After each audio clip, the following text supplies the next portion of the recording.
이 말씀을 듣는 하나님 나라의 백성들 가운데 왕이신 하나님께서 부어주시는 은혜와 평강이 오늘도 충만케 임하시기를 축복합니다. 아멘. 베드로후서 1장 20절부터 보겠습니다. 먼저 알 것은 이렇게 말하고 있습니다. 베드로후서는 이제 알을 강조하지요. 먼저 알 것은 성경의 모든 예언은 사사로이 풀 것이 아니니 예언은 사람의 뜻으로 낸 것이 아니다 라고 말하고 있습니다. 베드로 사도는 우리가 믿음 안에서 중요한 것들, 예수 그리스도를 기다림에 중요한 것들은 말씀을 붙잡는 것이다 라고 하는 것을 가르쳐 주고 있습니다. 그런데 그 말씀을 변질시키는 자들이 있다라고 하는 것을 이야기하고 있는 내용이 오늘 본문의 내용입니다.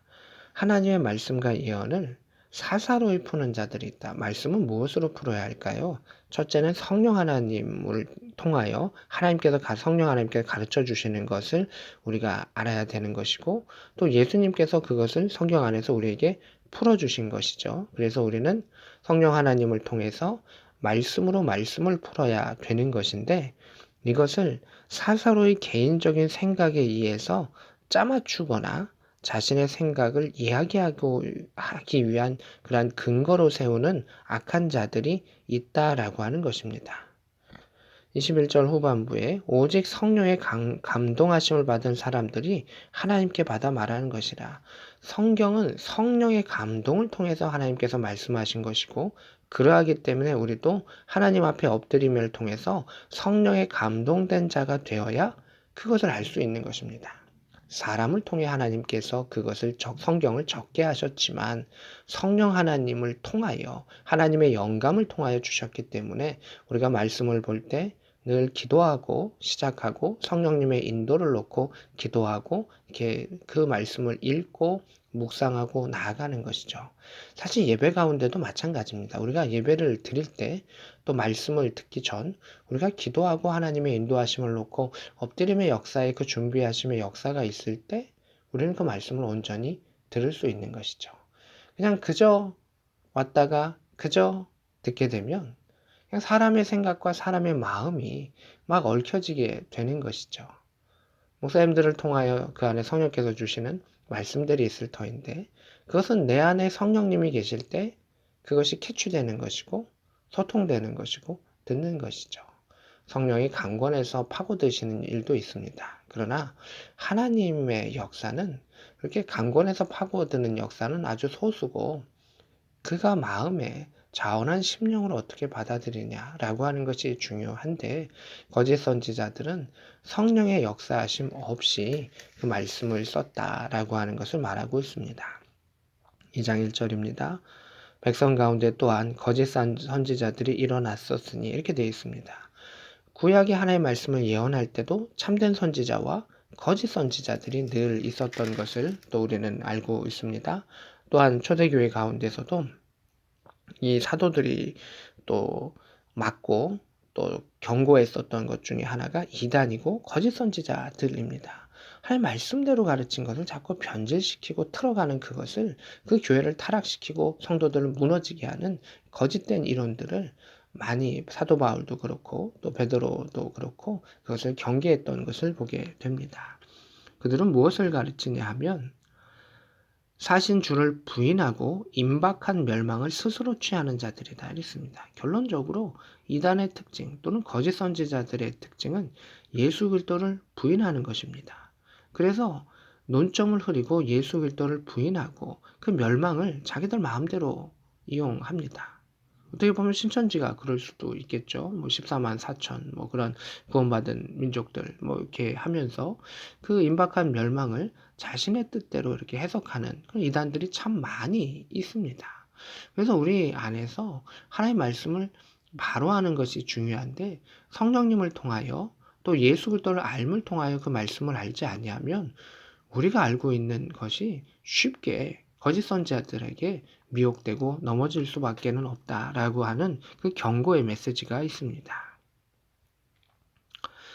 또 이제 4절의 말씀을 보면 이러이러한 일들이 있다.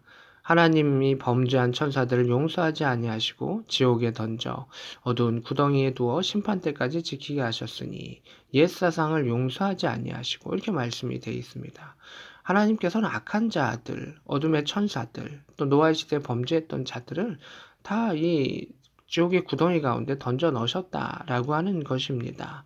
그러하기에 지금의 그 거짓 선지자들도 결국 그러한 악한 자들이 구덩이에 다 지옥의 구덩이에 던져지게 될 것이다 라는 것을 말하고 있습니다.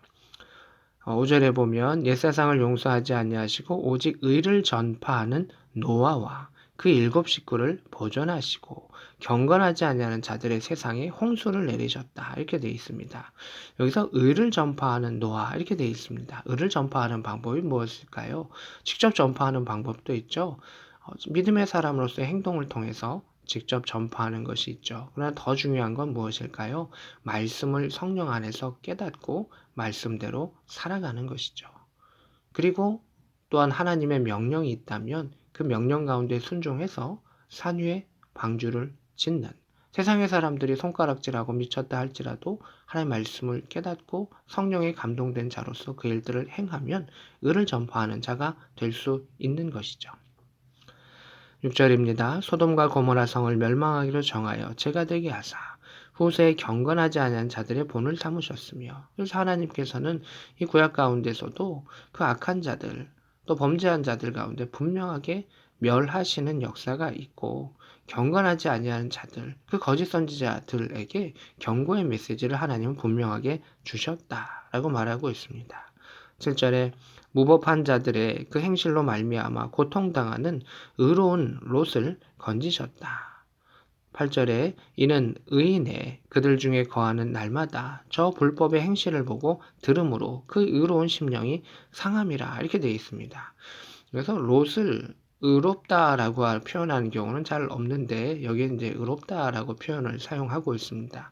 그래서 의롭다라고 하는 것 중에 하나는 그의 신앙의 양심에 깨어 있음을 표현하는 것입니다. 그래서 베드로서 가운데서는 그가 그 타락한 그곳에 있으면서 그의 심령이 그의 영혼이 상했다라고 하는 그 표현을 쓰고 있습니다. 롯을 긍휼히 여기는 그 마음이 이 베드로서 가운데서는 나타나고 있는 것을 보게 됩니다. 그래서 하나님께서 그 죄된 곳에서 그래도 롯을 구원하셨으니 하나님의 은혜요 그도 하나님의 의로우심을 역임을 받은 자들이다. 근데 여기서 특징은 뭐냐면 믿음의 사람이 그 죄된 곳에 있으면 어떤 일이 벌어지냐면 심령이 상한다는 겁니다.